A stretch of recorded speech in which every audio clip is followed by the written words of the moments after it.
17 ಗುಂಟೆ ಜಮೀನಿಗಾಗಿ ಅಣ್ಣನಿಲ್ಲದ ಸಮಯ ನೋಡಿ ಮೈದುನನೇ ಅತ್ತಿಗೆ ಮೇಲೆ ನಡು ರಸ್ತೆಯಲ್ಲೇ ಹಲ್ಲೆ ನಡೆಸಿ ಜುಟ್ಟು ಹಿಡಿದು ಎಳೆದಾಡಿ ನೆಲಕ್ಕೆ ಬೀಳಿಸಿ ಹೊಡೆಯುತ್ತಿರುವ ದೃಶ್ಯವನ್ನ ರಸ್ತೆಯಲ್ಲಿ ಹೋಗ್ತಿದ್ದ ಪ್ರಯಾಣಿಕರು ವಿಡಿಯೋ ಮಾಡಿ ವೈರಲ್ ಮಾಡಿದ್ದಾರೆ.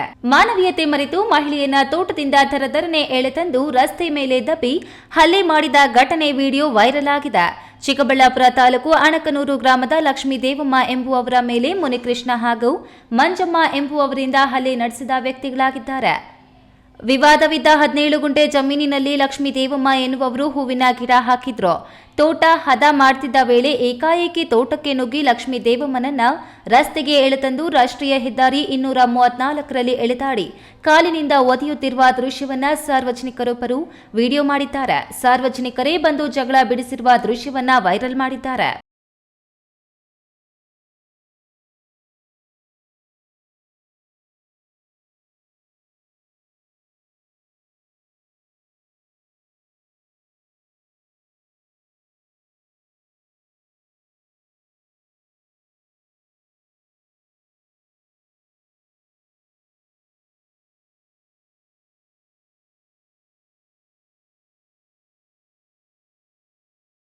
ಹಲ್ಲೆ ಮಾಡಿದ ವ್ಯಕ್ತಿ ಮುನಿಕೃಷ್ಣಪ್ಪ ಲಕ್ಷ್ಮೀ ದೇವಮ್ಮ ಎನ್ನುವವರನ್ನ ಎಳೆದೊಯ್ಯುತ್ತಿದ್ದ ವೇಳೆ ಕಲ್ಲಿನಲ್ಲಿ ಹೊಡೆದು ಗಾಯಗೊಳಿಸಿದ್ದಾನೆ. ಕಿವಿಗೆ ಹೊಡೆದ ಪೆಟ್ಟಿಗೆ ಕಿವಿಯೋಲೆ ಸಮೇತ ಬಿದ್ದು ಹೋಗಿದೆ.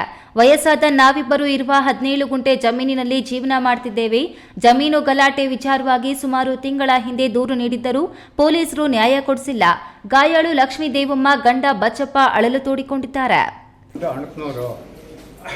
ನಮ್ಮಕ ಕೋರ್ಟ್ನಾಗ ಇದ್ದಿದ್ದ ಕಡೆ ತೋರಿಸ್ಬಿಟ್ಟಾರೆ 17 ಗುಂಟೆ ನಮ್ಮದಾಗ ನಾವು ಕೆಲಸ ಮಾಡ್ತಾಯಿದ್ರೆ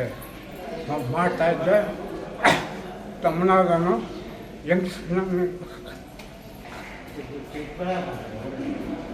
ಪೊಲೀಸು ನಮ್ಗೆ ಬಂದಿಲ್ಲ.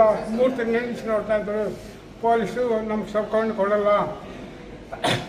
ನಾವು ಮುದುಕರಿಬ್ಬರು ಓಟಾಗ 17 ಗುಂಟೆ ಆಗಿದೆ. ಅದ್ರಾಗ ತಕ್ಕೊಂಡು ಬಾಯಕ್ಕೆ ಕೇಳ್ದಾಗ ಬಾಯಕ್ಕೆ ಹಾಕ್ತೀನಿ ನಿನ್ನ ನಮ್ಮನ್ನೇ ಅಂತಂದು ಕೇಳ್ಕೊಂಡು ಬರ್ತಾವನೆ. ನಾನು ಆ ಬಾಟ್ಗೆ ಬರೋ ಬಗ್ಗೆ ಕ್ಲಿಯರ್ ಆಗಿತ್ತು. ಅವಾಗ ಹಾಸ್ಪಿಟ್ಲಿಗೆ ಕರ್ಕೊಂಡು ಗೌರ್ಮೆಂಟ್ ಹಾಸ್ಪಿಟ್ಲಿಗೆ ಕರ್ಕೊಂಡ್ಬಂದು ಅಡ್ಮಿಟ್ ಮಾಡಿದ್ವಿ. ನಮ್ಗೆ ವಯಸ್ಸಾಗಿದೆ. ಇನ್ನು ಜಗಳ ನಡೆದು ಹೋದ ಮೇಲೆ ಸ್ಥಳಕ್ಕೆ ಬಂದ ಗಂಡ ಬಚ್ಚಪ್ಪ ಗಾಯಾಳು ಲಕ್ಷ್ಮೀ ದೇವಮ್ಮರನ್ನ ಜಿಲ್ಲಾಸ್ಪತ್ರೆಯಲ್ಲಿ ಚಿಕಿತ್ಸೆಗೆ ಸೇರಿಸಿದ್ದಾರೆ. ಚಿಕ್ಕಬಳ್ಳಾಪುರ ಗ್ರಾಮಾಂತರ ಪೊಲೀಸ್ ಠಾಣಾ ವ್ಯಾಪ್ತಿಯಲ್ಲಿ ಘಟನೆ ನಡೆದಿದ್ದು ಪೊಲೀಸರು ಪ್ರಕರಣ ದಾಖಲಿಸಿಕೊಂಡು ತನಿಖೆಗೆ ಮುಂದಾಗಿದ್ದಾರೆ. ಕೆಎಸ್ ನಾರಾಯಣಸ್ವಾಮಿ, ಈ ನ್ಯೂಸ್ ಟಿವಿ, ಚಿಕ್ಕಬಳ್ಳಾಪುರ.